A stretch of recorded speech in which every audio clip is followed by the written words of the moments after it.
Estamos en vivo y en directo. Las Leñas es el destino que elegimos, el sur del país, que ha sido tan favorecido este año por la nieve, que nos ha transformado durante mucho tiempo en un lugar de visita fenomenal. Estamos en vivo desde allá.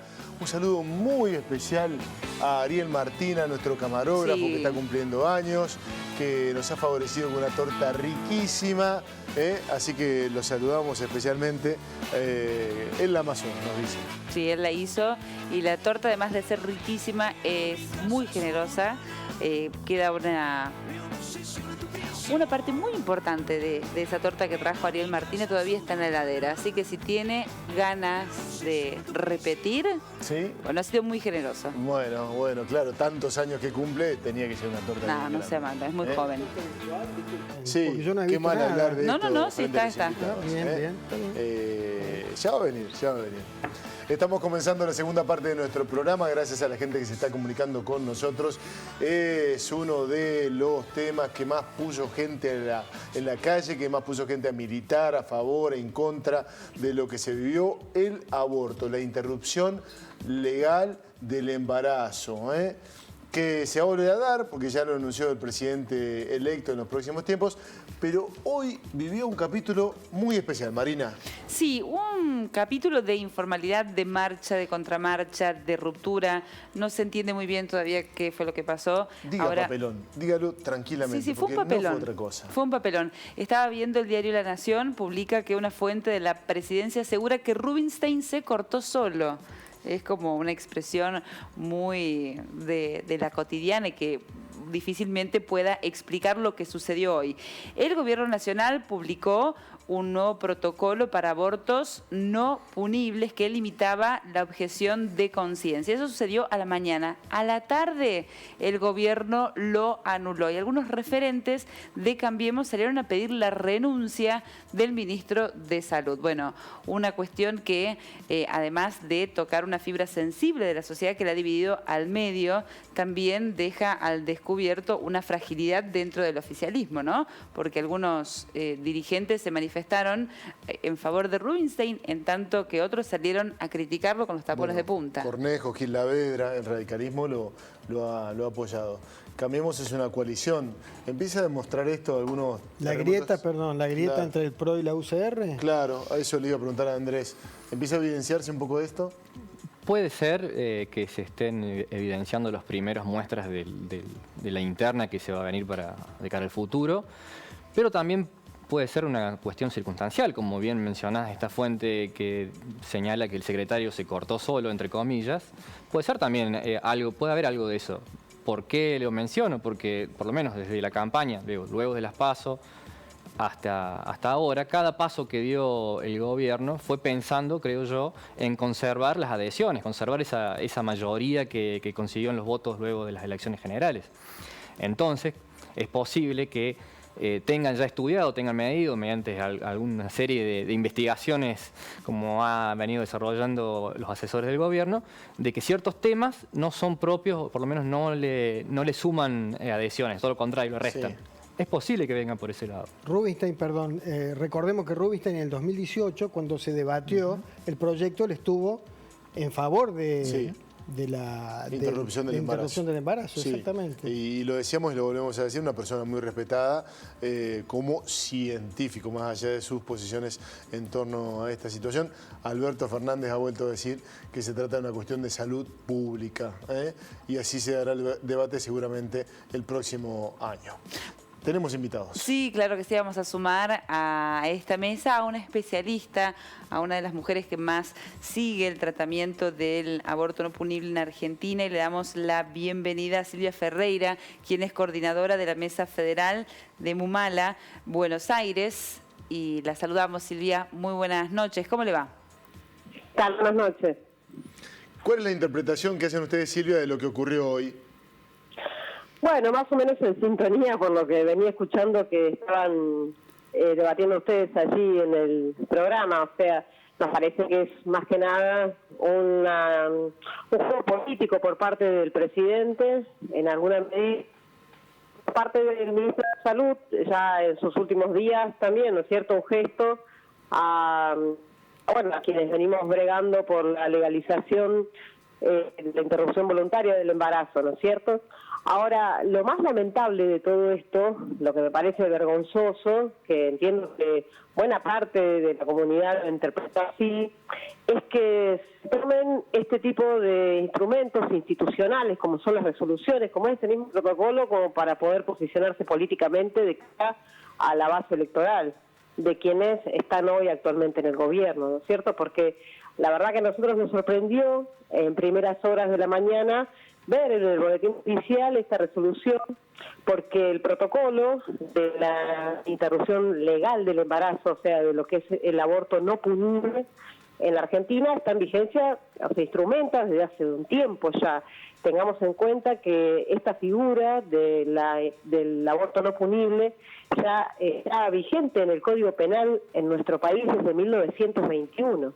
Y que fue ratificado en el 2012 en un fallo muy conocido de la Corte Suprema, conocido como el fallo FAL, que reafirmó justamente todos sus términos.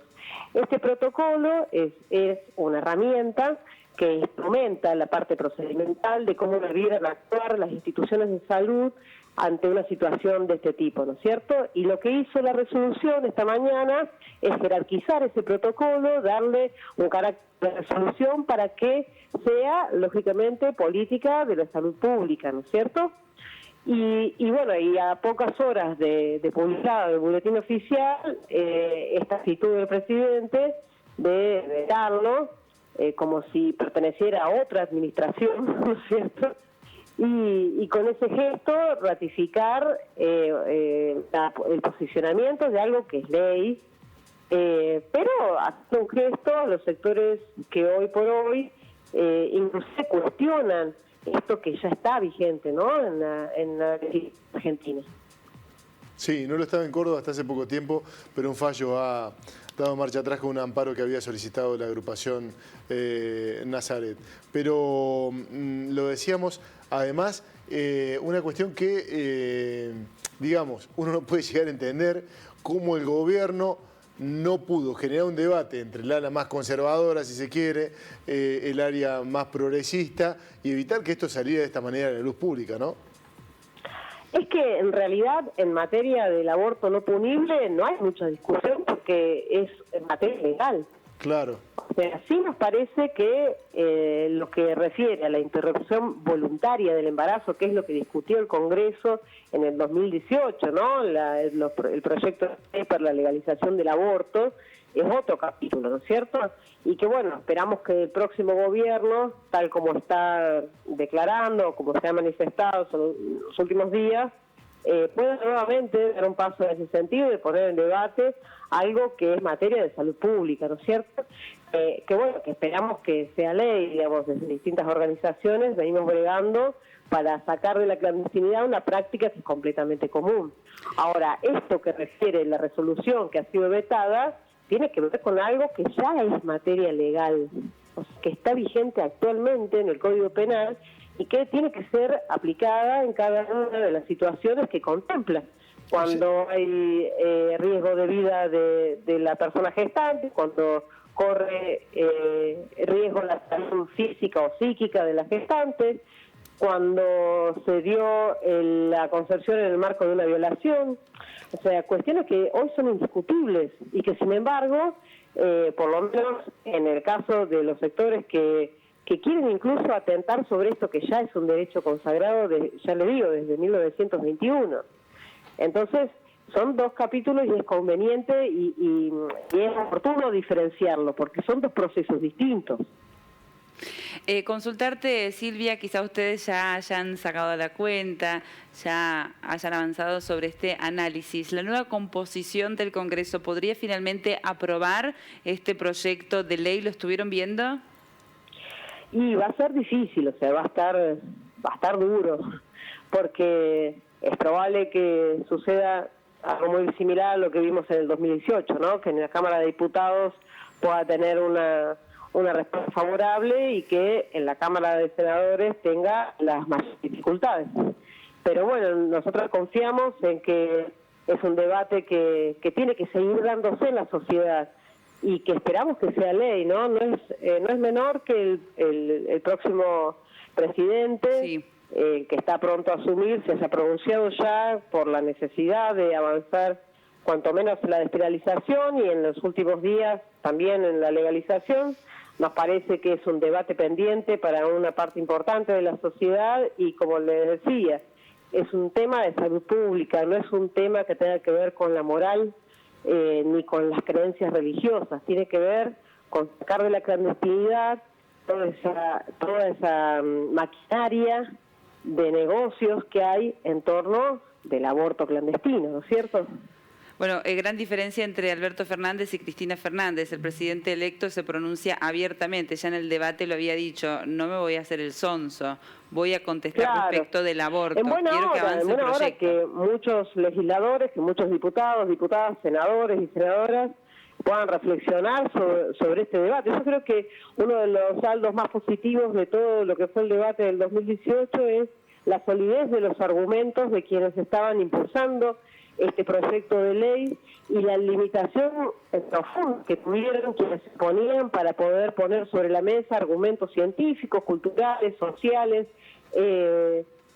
académicos que tuvieran suficiente peso, ¿no es cierto? La verdad que uno escucha las distintas posiciones y en cuanto a quienes se oponían al proyecto de ley, dejaron bastante que desear los argumentos, ¿no es cierto?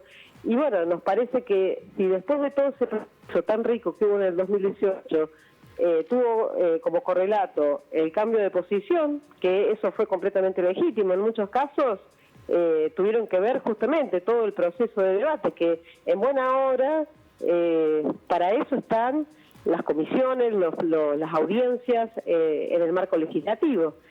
Si no tuviéramos esa posibilidad, realmente no habría posibilidades de un montón de leyes donde no hay acuerdo. Claramente. Bueno, claramente se va a instalar el año que viene este nuevo debate. Ojalá que sea en términos lo más claros y transparentes posibles, digo, concretos, que no se empiece a mezclar en otras cuestiones que por ahí dificultan aún más el debate, Silvia. Está el debate legislativo, que es un paso importantísimo que hay que dar, pero después está la madre de todas las batallas, que está el debate en la sociedad, ¿no es cierto?, que se tiene que conquistar también, porque como vemos en otros casos, tenemos un montón de leyes que han sido, de derechos que han sido consagrados ya en leyes. Una es la ley 26485, la ley de erradicación de violencia contra las mujeres, y es una ley que vemos que manifiesta claramente todo lo que hay que hacer para avanzar en la prevención de la violencia, y vemos cómo no se aplica, o cómo todavía es materia pendiente, lo vemos con los femicidios que se reiteran con cifras alarmantes, de un promedio de 260, 300 femicidios al año que no podemos aquí en nuestro país, ¿no es cierto? Entonces, tiene que ver con eso. Una parte importante es la sanción de estas leyes. Una parte importante es cuando nuestros derechos efectivamente se consagran en el seno de la sociedad. Bien, muchísimas gracias Silvia por el contacto. Queríamos tener una voz autorizada para hablar de esta cuestión, no solamente por lo específico, lo del día de hoy, sino también anticipar un poco el escenario que se viene en el marco de la nueva conformación del Congreso. Ha sido muy amable. No, gracias a ustedes por darnos este espacio y a disposición para lo que podamos aportar. Gracias. Adrián, ¿cómo se da el debate en Australia, por ejemplo? Claro, eso te iba a comentar. En otros países, incluso del primer mundo, todavía también está este debate de aborto seguro y gratuito. En Australia, hace 15 días tuve la oportunidad de estar en Adelaida y vi una marcha en pleno centro de la ciudad con mujeres pidiendo por el aborto seguro y gratuito, acompañadas por varones, por bebés, niños también, y una marcha muy, muy bien organizada. Ocupaban una cuadra y media en pleno centro de Adelaida, policías cuidando la marcha adelante y atrás, y bueno, expresándose libremente. O sea que se ve que es una necesidad que no es solamente propia de Argentina o de países del tercer mundo o en vías de desarrollo. No tuve la oportunidad de verla en Ciudad de México y lo llamativo fue que usaban las mismas consignas que en Argentina y los mismos pañuelos. También. ¿Eso sucedía en Australia también? También. ¿El pañuelo verde? No, las mismas consignas. Las mismas consignas. Las consignas, sí. Bueno, es llamativo eso, digo, Sí, ¿no? sí, En claro Argentina que se da sí. un debate que en otros países que consideramos de primer mundo también se está dando en Todo simultáneo. apuntando, digamos, el eje es una cuestión de salud. Claro. Ese es el mismo eje, ¿no es cierto? El mismo eje que se da aquí es el eje que está allí presente. Como cuestión de salud pública. Como cuestión de salud pública, tal cual. No deja de ser un dato, me parece a mí, y más allá de las posturas que tengamos personalmente, que asuman los grupos que están propugnando por esta ley que es una batalla política, en términos de conquistar voluntades, de conciliarlas. Quizá parte del error de que no se haya conseguido antes tenga que ver con una postura, a lo mejor, esto es muy personal, quizás hasta agresiva a la hora de salir a reclamar y de manifestarse ante la gente, ¿no? Puede ser, pero también lo que es cierto es que gran parte de la ciudadanía, particularmente del movimiento feminista que empezó a motorizar las votaciones, sobre todo que incluso diputados cambiaron su voto, digamos, en ese trayecto. Hay que verlo, me parece, de los dos lados también. Quizás la actitud férrea de defensa de un derecho o la manera en la que se condujeron ciertos periodistas que fueron las que también lo hicieron público en los medios, reconocidas en actrices, digamos. Fue un debate muy rico que... En algunos lugares. No, sí, indudablemente. El Congreso fue pobrísimo, lo decía recién. Sí, bueno, había pero... gente que no había profundizado ni mínimamente, ¿no? Pero es parte del debate también, escuchar las posturas de quienes están en contra, porque si no sería todo muy sencillo. Digo la falta de información en algunos casos y los argumentos falaces. Sí, bueno, hay recomendaciones de organismos internacionales también en el sentido, digamos. Hay argumentos que tienen que ver con una postura más que responde a lo que es y una postura que responde más a lo que debe ser, que está sustentada en principios y en valores religiosos o en principios y valores éticos. La discusión... indudablemente la persona o el dirigente de la organización con la que recién salió al aire avalaba una postura. Ahí del otro lado, indudablemente, manejan otros argumentos y quizás hasta la tratan de, no sé, de hereje. Sí. Porque los argumentos son otros, la naturaleza de los argumentos son otros. Lo importante, me parece a mí, es que este debate enriqueció un debate de la Cámara de Diputados por lo mismo que veníamos mencionando antes, que son debates y discusiones a puertas cerradas, ajenas a lo que pasa en la calle. Bueno, Cristina Fernández cambió su voto. Dijo que estaba en contra de ese proyecto hasta que vio la movilización y escuchó la palabra de su hija y bueno, por eso fue que terminó acompañándolo. Hubo legisladores que sí que realmente terminaron cambiando sobre la marcha. Estaba pensando que el presidente Mauricio Macri facultó a Carolina Stanley para dar de baja esta resolución. Digo, si Salud hubiese tenido una categoría de ministerio como la tuvo históricamente, Stanley como ministra de Desarrollo Social no tenía facultad para darla de baja porque no estaba dentro de su órbita, ¿no? Y hubiese tenido una autonomía distinta a esta resolución. Digo, es una consecuencia práctica de esta decisión política de bajarle el rango a algunas áreas muy sensibles de la sociedad y de la administración. Evidentemente, un debate intenso. Lo separamos por si hiciera falta. Una cuestión es la que existe ya desde la década del 20 que tiene que ver con el aborto no punible, que tiene que ver los casos de violación, cuando está en riesgo la salud de la gestante. Eso se quería modificar, bueno, ni eso se pudo hacer. Hasta aquí llegamos con nuestro programa. Se nos acabó el tiempo. Es el momento de despedirnos, de agradecerles a ustedes por habernos acompañado y fundamentalmente a ustedes que han sido tan buena compañía de esta noche. Muchas gracias a ustedes por la invitación. Bueno, gracias por estar, Andrés. Y de esta manera también te deseamos lo mejor en esta noche, que descansen. Mañana nos encontraremos de nuevo con esta Argentina que nos da tantos temas para charlar. Hasta mañana.